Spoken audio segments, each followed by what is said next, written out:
Now, for a lot of people, we don't really care much about Lavos or using him, but there are definitely some players that really enjoy using Lavos, and I am not one of them, but I do recommend everybody have a Lavos anyway, and I'm going to show you a couple of reasons why.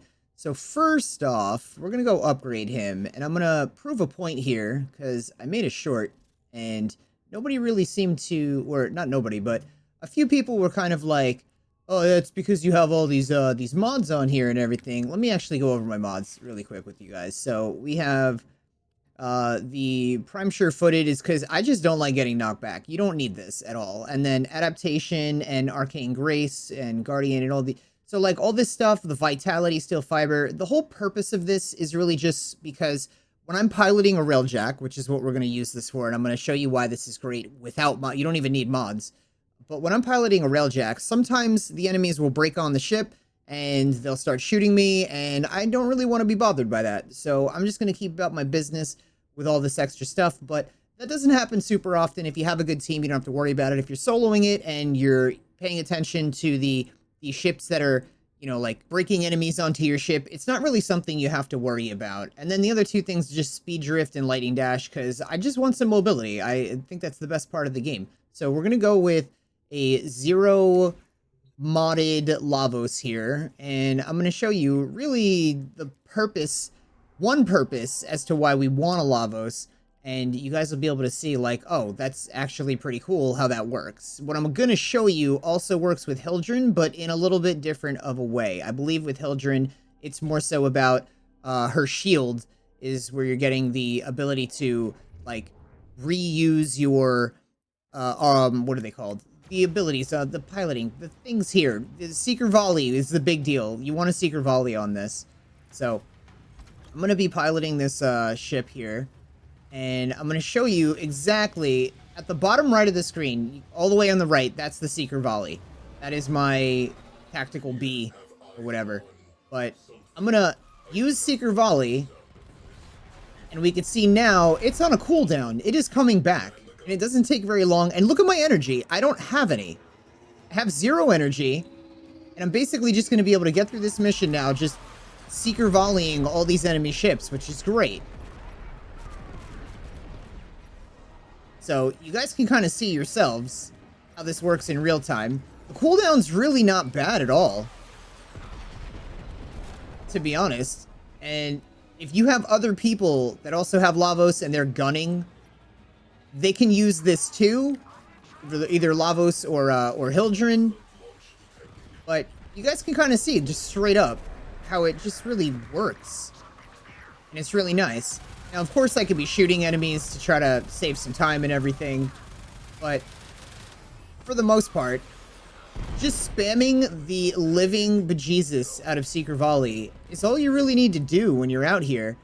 And it just kind of does everything. But it's great because you don't have to worry about energy. I've definitely used other Warframes to pilot Railjacks before, and energy is something that I have had to worry about. But you could even, like, use these other abilities here. What's cool, too, is that they're not just... It's not like all of them go on cooldown all at the same time. It's each ability has a cooldown. So, piloting or gunning with the Railjack is one reason why you definitely want to have a Lavos, even if you don't care to Forma him, make him good, or anything like that. He's very useful, and hopefully you guys kind of saw my point there. The next thing we want to do is with a Golden Instinct. So, you don't even need Forma for this either.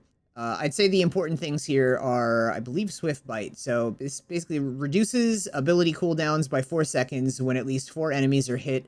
I'm going to go into a mission, and when I find what I'm looking for, and by the way, this is a Golden Instinct build. As you can see here, I've replaced his fourth with Golden Instinct, and if you have maxed out your Helmuth, which I know is going to take a while for a lot of you that are newer to the game or still grinding through it, but still having a Lavos for the Railjack is still a good thing, and then just knowing that you have him for this later, when you manage to get the Golden Instinct, is also a great idea. So... this Golden Instinct, I believe you need to have your Helmuth at the 15th in order to, like the 15th level to unlock Golden Instinct. It's been a while since I've done this, so I may be wrong on that, but I'm sure someone will correct me in the comments if it's not 15. But with the Golden Instinct, and the Swift Bite. We're also, oh yeah, we also want to look at another important thing about this build. So the other thing that we're looking to do with this build is we're looking to give it a lot of range. I'm currently sitting on 235, and the reason for this is because with having a large range, what we're accomplishing is basically covering the entire map when we use Golden Instinct. Now, what Golden Instinct does is it helps you locate, like, rare loot, like caches, Ayatan sculptures. We're just going to pick a random, and I don't really need to be on Steel Path here. I don't need to sweat this out. But I typically take this Lavos out for, like, fissure missions. So when I'm cracking relics open, I'll just put this Lavos on for normal fissure missions. And even with the build that I currently have, he does just fine. Most of the damage and everything and my killing of enemies is coming from the weapons that I'm using.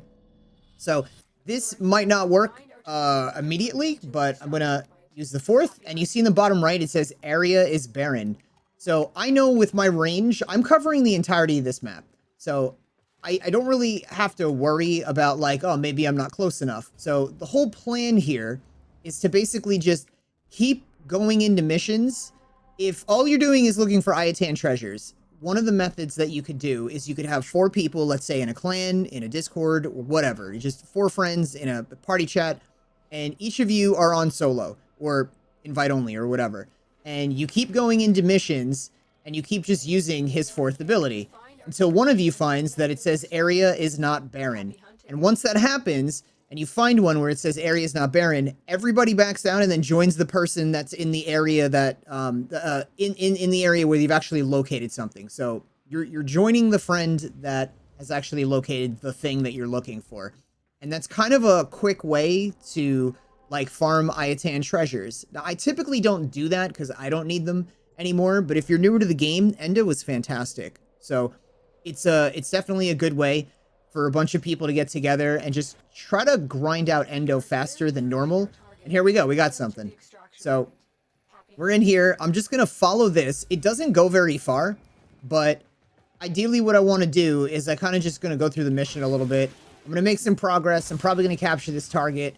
And when I find an area here like this, I'm gonna use his 3rd ability. And that literally just opened up my Golden Instinct again. It saved a bunch of time. I'll try to use that again if we don't wind up finding this treasure wherever it might have gone.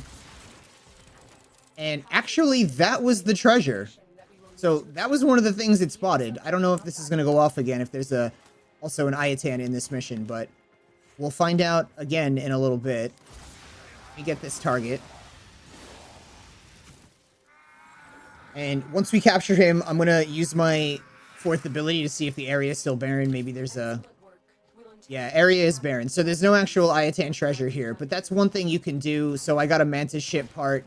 I didn't notice if I got... I'm sure I'll notice when I get out of this mission. If I got, like, a resource boost... Not a resource, but like an affinity booster or something like that. But this is really good for locating those rare crates that I just found, Ayatan sculptures. If you have Kuria that are unscanned, or you have fragments that are unscanned, it'll locate those too. Oh, nice. We got a Forma out of that. And the last thing it'll also locate is Kuria, the unscanned. Oh, the medallions. If you're doing syndicate missions and you're looking for medallions, it'll also help locate those too. But if you already have scanned all the Kuria and you already have scanned all of the fragments, then it's only going to tell you if, and you're not on a mission with medallions for syndicates, then it's only going to tell you if there's an Ayatan treasure or a rare crate that is in these missions, which again makes it really, really useful. So for a lot of you that are looking to get, let's say, these sculptures, which is the whole purpose of why we're in here, area is barren again, so we're going to back out. The whole purpose of why we're in here looking for these sculptures is not just for Endo, but people like buying these so that they can get Endo. So you can make platinum off of this, which is kind of an easy way to make platinum. It's not a lot of platinum. You're not going to, like, you know, just be able to crack any, I don't know, like just go on a spending spree for doing this for like an hour, most likely. But chances are you're definitely going to be able to sell these things. I do see people in trade chat all the time looking for Ayatan sculptures. And I've done this personally myself. Even the people that are in trade chat that are saying things like, I want, you know, full trades of Venetia sculptures or whatever. What they really, most of the time, what they really want is endo. And I've hit a lot of these people up in trade chat. And most of the time, if you have decent prices, then they're going to buy the Iotans from you anyway, because their goal really is endo. Even though they wrote that they want Anatias, it's not really the Anatias they're after, it's the endo. So if you don't get loads and loads of Anatias, which I'm not even sure you would just doing these, I think you'll get all the other types of Iotans, you can still hit those people up, or anybody else, and try to, you know, just make some extra platinum, getting them what they're looking for. So I'm going to try to find an actual mission with an Iotan treasure.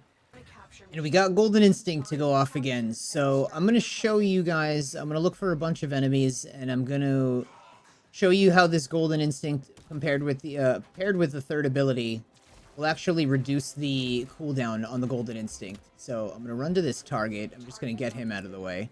And running through this mission, like I said earlier, is just going to kind of get us closer to wherever the sculpture most likely is.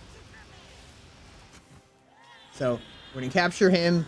I'm ready to look for a group of 4 enemies. So we got 1, 2, 3, 4. They're probably close enough.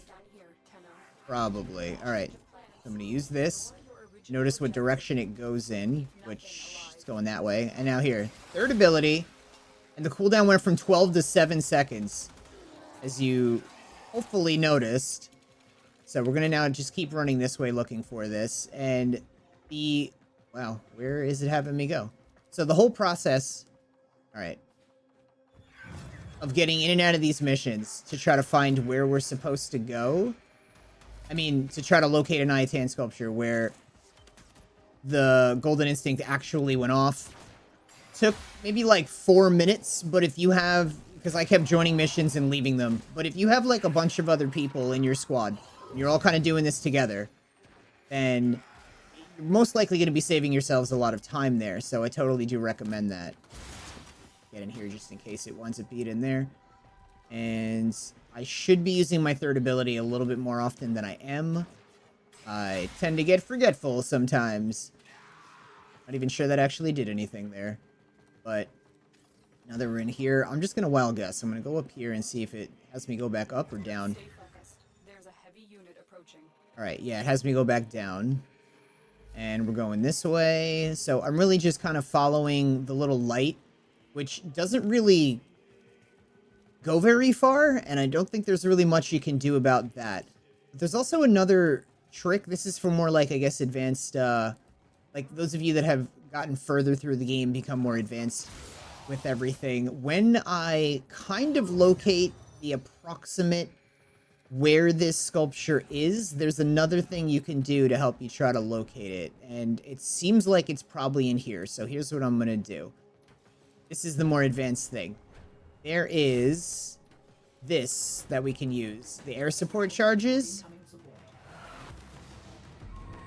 And there it is. It tells me it's right there. So I'm not even going to bother completing this because I don't really... I guess maybe I have to. That's rough. That is rough. Okay, maybe I actually have to complete this. And I can't. Alright, I might have just screwed myself and I'm not re-recording this. But if that's what happens, then so be it. I don't really care. Just trying to make a video and everything about this game is like, I don't know, you know what? Here's an idea. How about I'm going to be a pain in your balls? How about that? You wanted to make a video, show everybody how this stuff works? Oh well, we're locking the Iotan sculpture behind that wall over there because, go F yourself, I guess. It's really garbage that they did that. So anyway, it's over there. It's over there and I can't get to it, but this is how Lavos works. And I should have just finished this, but I don't care. So anyway, there we go. I'm like so annoyed that I'm not recording this video over again. You guys get it. The raw footage, this is what's up. This is why Lavos is important, and this is why DE needs to fix their game.